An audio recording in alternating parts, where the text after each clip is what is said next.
بسم اللہ الرحمن الرحیم۔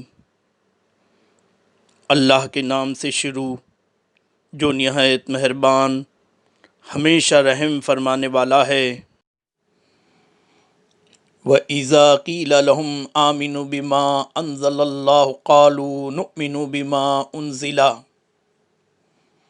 بِمَا أُنزِلَ عَلَيْنَا وَيَكْفُرُونَ بِمَا وَرَاءَهُ وَهُوَ الْحَقُّ مُصَدِّقًا لِمَا مَعَهُمْ قل فلم تقتلون انبیاء اللہ من قبل ان کنتم مؤمنین۔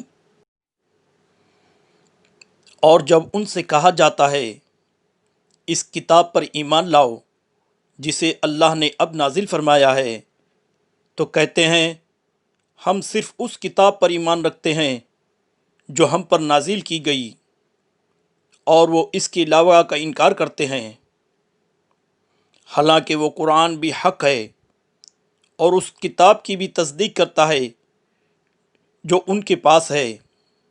آپ ان سے دریافت فرمائیں کہ پھر تم اس سے پہلے انبیاء کو کیوں قتل کرتے رہے ہو، اگر تم واقعی اپنی ہی کتاب پر ایمان رکھتے تھے۔